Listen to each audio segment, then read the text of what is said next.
মনসা পুজোতে দুধ কলা দিয়ে সাপকে পুজো করা হয় কেন? দেবী মনসা কি সত্যি দুধ কলা খায়, নাকি এর পিছনে লুকিয়ে রয়েছে অন্য কোনো রহস্য? চলুন জেনে নিই। দেবী মনসা বাংলায় মূলত সাপের দেবী এবং সাপের কামড় থেকে রক্ষাকারী দেবী হিসেবেই পরিচিত। তাই সাপকে ঘিরে থাকা বহু লোকবিশ্বাসের সঙ্গে মনসা পুজোর সম্পর্ক বহু অতপ্রতভাবে জড়িত। দুধ দেওয়ার প্রথাটি মূলত সেই লোকবিশ্বাসের অংশ। অনেক মানুষই মনে করেন যে সাপ আসলেই দুধ পছন্দ করেন, কিন্তু মজার ব্যাপার হলো সাপ দুধ হজম করতেই পারে না। তাই পুজোয় দুধ দেওয়া মূলত ধর্মীয় ও লোকাচারের প্রতীক। আর কলা, বাংলার তৎকালীন গ্রামীণ সমাজে কলা ছিল একটি সহজলভ্য এবং গুরুত্বপূর্ণ ফল। তাই নৈবেদ্য হিসেবে কলা ব্যবহারের পাশাপাশি উর্বরতা, প্রাচুর্য এবং মঙ্গল কামনার প্রতীক হিসেবে যুক্ত হয়। বাংলায় মনসা পুজো ঠিক কবে থেকে শুরু হয় তার এক্স্যাক্ট সময় জানা এখনও অবধি সম্ভব হয়নি।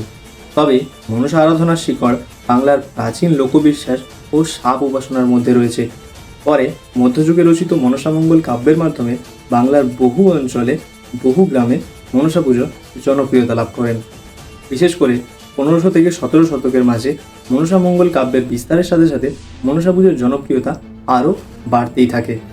তাই মনসা পুজো শুধুমাত্র একটি ধর্মীয় আচার নয়, এটি প্রাচীন বিশ্বাস, লোক সংস্কৃতি ও কৃষির সাথে যুক্ত একটি গুরুত্বপূর্ণ অংশ। এরকমই আরও অজানা তথ্য জানার জন্য আমাকে ফলো করতে পারেন।